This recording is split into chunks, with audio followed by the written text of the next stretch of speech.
नाजरीन अस्सलाम वालेकुम, मैं हूं चौधरी एजाज और आप देख रहे हैं प्रोग्राम होना क्या चाहिए। तो सबसे पहले आप सब लोग जानते हैं कि इस वक्त जो सबसे तशवीशनाक खबर है हम पाकिस्तानियों के लिए वो ये है कि कोरोना के केसेस बड़ी तेज़ी से बढ़ रहे हैं। और नाजरीन आप सब जानते हैं, इस चैनल को भी मुझे भी, कि जब पहली वेव शुरू हुई थी कोरोना की तो मैंने कहा था कि अल्लाह ताला बेहतरी करेगा और आप लोग घबराएं नहीं, और बहुत सारे और जो है ना सारा रिकॉर्ड वो आपके सामने है और अल्लाह ताला ने इसमें बड़ी बरकत दी। और जो जो कुछ तकरीबन हम सब मिल के डिस्कस करते रहे उसी तरह हुआ और अल्लाह ताला ने पाकिस्तान को इस वबा से बचा लिया।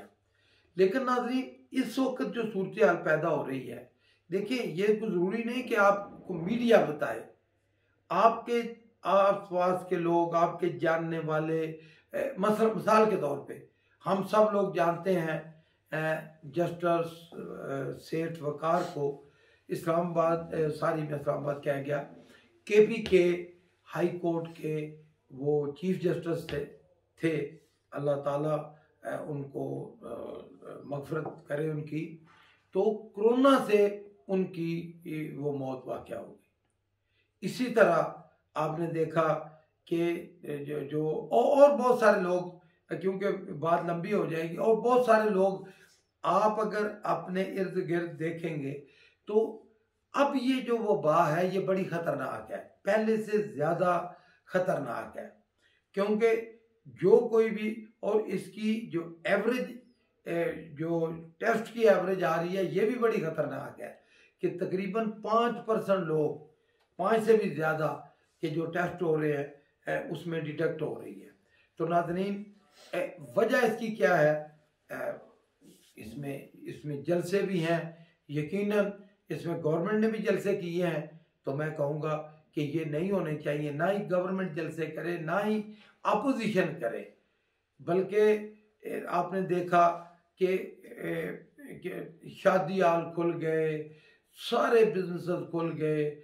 और मैं तो आपको पता है सोशल वर्कर हूँ, और मैं जब जाता हूँ तो लोग गले मिलते हैं, हाथ मिलाते हैं। और यकीन करें नाजरीन, कई दफ़ा शर्मिंदगी होती है कि एक दोस्त हाथ बढ़ाता है तो अगर हाथ ना बढ़ाए तो फिर मैं बड़ी माजरत से कहता हूँ कि सर ज़रा एहतियात करें। हालांकि आप सब लोग जानते हैं कि मैं तो बहुत ही गर्म जोशी से मिलने वाला बंदा हूँ और आप सब लोग जानते हैं। लेकिन इसके बावजूद जैसे हमारा प्रोग्राम है कि होना क्या चाहिए, इस दफ़ा इसको संजीदा लें कि ये कोरोना ऐसा नहीं है जैसे लोग को कहते हैं फ्रॉड है, ये है। पूरी दुनिया को तब्दील कर दिया है कोरोना ने। तो आप सब के से गुजारिश है कि कोरोना को संजीदा लें। अब फिर सियासत का मैदान है, और बहुत बड़ी खबर दूसरी ये है कि जैसे आप सब लोग भी हैं और पूरा मीडिया भी ये कह रहा है कि मरियम नवाज ने ये क्या किया कि इतना बड़ा यू टर्न। और इसमें सबसे ज़्यादा जो दिलचस्प तबसरा हाफिज हुसैन अहमद, जो पीडीएम का हिस्सा है, बल्कि जो सबसे मजबूत पार्टी है पीडीएम की, उसका हिस्सा है, मौलाना फजलुर रहमान के करीबी साथी है। और जो उन्होंने तबसरा किया, आप यकीन करें कि मेरा तो दिल नहीं करता उसको दोहराने पर, क्योंकि मुखालफिन के खिलाफ भी अगर बंदा बात की जाए तो वो ऐसे लगता है कि भाई कोई बंदा, या मैं अपनी तरफ से ये बात कह रहा हूँ। हाफिज हुसैन अहमद का अगर आप ट्वीट देखें तो उन्होंने कहा है कि मरियम वोट को इज्जत देते देते बूट को इज्जत देनी शुरू कर दी है।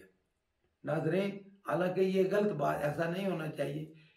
अगर उनकी मुराद हमारी अफवाज है तो अफवाज पाकिस्तान की जो बंदा इज्जत ना करे, अफवाज पाकिस्तान को जो ना सराए, कम अज कम पाकिस्तान में आप यकीन करें कि उस आदमी पे अफसोस करना चाहिए।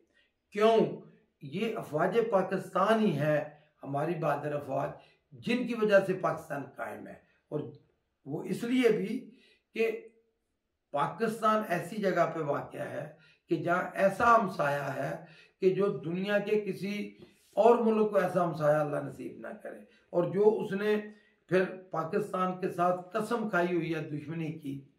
तो नाजरीन, बात लंबी हो जाएगी कि हाफिज हुसैन अहमद ने बड़ा लंबा ट्वीट किया है। आगे जाके वो कहते हैं कि पीडीएम अब जो बयानियां लेके चला था उसके साथ चला ही नहीं जा सकता। फिर वो कहते हैं कि इससे बड़ा यू टर्न कोई नहीं हो सकता। फिर हाफिज हुसैन अहमदी कहते हैं कि ये किस तरह की सियासत है। तो नाजरीन, बेहतर यह है कि इस ट्वीट को आप खुद पढ़ें।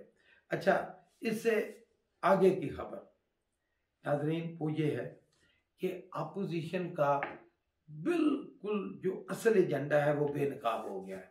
वो क्या एजेंडा है आप सबको पता है।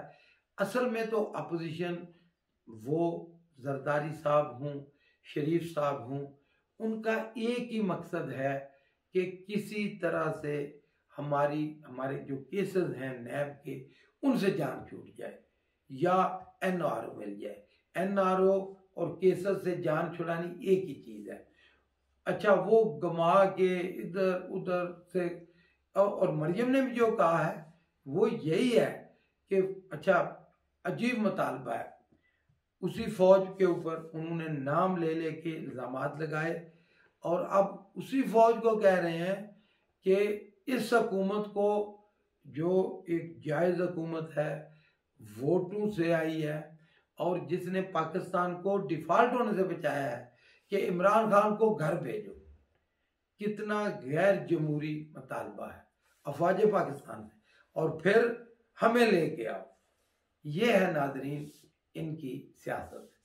अच्छा, अब नाजरीन हम डिस्कस करेंगे कि ओवरसीज पाकिस्तानियों के लिए जो हुकूमत पाकिस्तान ने फैसला कुन इकदाम किए हैं, उसके बड़े ही अच्छे रिजल्ट हमारे सामने आ रहे हैं। वो इसका भी हुकूमत पाकिस्तान को फ़ायदा है, पाकिस्तान को फ़ायदा है कि पिछले 5 माह की आप देखें कारकर्दगी, तो जितना $2 बिलियन से ज़्यादा, नाजरीन तकरीबन 350 अरब रुपए से ज़्यादा एक महीने में ओवरसीज पाकिस्तानी पिछले 5 महीनों में मुसलसल भेज रहे हैं, हर महीने भेज रहे हैं। तो इससे पाकिस्तान की इकानमी को बहुत फ़ायदा हुआ है। अच्छा, तो मैं वज़ीर आज़म साहब से ये गुजारिश करूँगा कि जैसे हम कहते हैं कि होना क्या चाहिए, होना ये चाहिए कि ओवरसीज़ पाकिस्तानियों को मराद दें, और कोशिश हुकूमत की ये होनी चाहिए कि ज़्यादा से ज़्यादा नौजवानों को और पढ़े लिखे लोगों को आप मुलाजमतें ओवरसीज़ में दिलाएं। इससे एक तो मुल्क को फ़ायदा होगा, दूसरा बेरोज़गारी का ख़ात्मा होगा। और नाज़रीन, आखिरी बात जो मैं कहना चाहता हूँ कि आपने देखा कि इस वक्त अल्लाह के फजल करम से और वज़ीर आज़म पाकिस्तान ने जो इक़दाम कंस्ट्रक्शन इंडस्ट्री के लिए उठाए कि आप अपने इर्द गिर्द देखें, आपको कोई मजदूर फारग नहीं मिलेगा। आप चेक कर लें, कोई इलेक्ट्रीशियन, कोई प्लम्बर, कोई मेसन, कोई कारपेंटर आपको मिलेगा ही नहीं। हर तरफ काम शुरू हो चुका है। और अगर आप देखें इकनॉमिक्स के इशारे तो हर तरफ पॉजिटिव इशारे हैं कि, और आज एक चैनल है प्रॉपर्टी न्यूज़, बड़ी डिटेल मेरी उनके साथ डिस्कशन हुई, तो सारे इस बात पे मुतफिक हैं कि कंस्ट्रक्शन इंडस्ट्री अब बूम की तरफ जा रही है। और ओवरसीज पाकिस्तानी भी जैसे मैंने पहले कहा उसके अंदर हिस्सा ले रहे हैं। जिस तरह के मेरा अपना विजन है, जिस तरह मैं चाहता हूं कि पाकिस्तान तभी तरक्की करेगा जब कारपोरेट पाकिस्तान होगा। तो एक चीज़ की फिर तशनगी है, कमी है कि पाकिस्तान के अंदर बड़ी बड़ी कंपनीज कायम नहीं हो रही। गवर्नमेंट बड़ा कोशिश कर रही है। मैं खुद चेयरमैन, जो security and exchange commission Pakistan के चेयरमैन है SCCP के, मैं खुद उनसे मिला, वो भी कर रहे हैं। तो पाकिस्तान उसी वक्त असल में तरक्की करेगा जब बड़ी बड़ी कंपनीज पाकिस्तान के अंदर कायम होंगी। नाजरीन, बात लंबी हो गई है। मैं ओवरसीज़ पाकिस्तानियों को, आप सब लोगों को, जैसे हमारे चैनल का मकसद है कि हम खिदमत करते हैं आपकी। अगर किसी का कोई भी काम है तो आप रब्ता करें। यूनान में जो जो दोस्त फंसे हुए हैं उनमें बहुत काफ़ी के वो उनके वो जो मसाइल थे वो हल हो चुके हैं।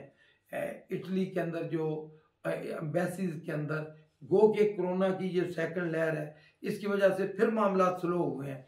लेकिन जो मेरी एफर्ट्स थी, जो इस चैनल की एफर्ट थी, जो हमारी इस टीम की एफर्ट थी, उसका बड़ा फ़ायदा हुआ है। और इसका एक सबूत तो ये है कि हज़ारों की तादाद में लोग शुक्रिया अदा कर रहे हैं।